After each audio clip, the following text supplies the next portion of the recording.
Nagpasya ang Senado bilang impeachment court na ibalik sa Kamara ang articles of impeachment laban kay Vice President Sara Duterte.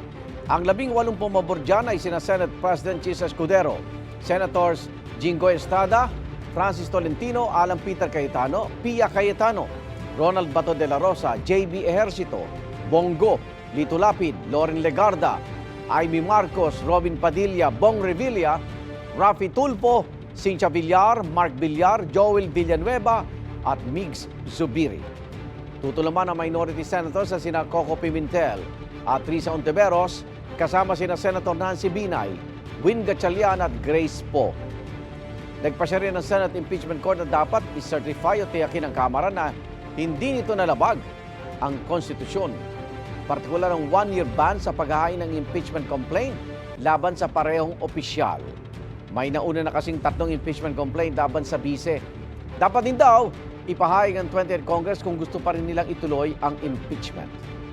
Igan, mauna ka sa mga balita, mag-subscribe na sa GMA Integrated News sa YouTube para sa iba't ibang ulat sa ating bansa.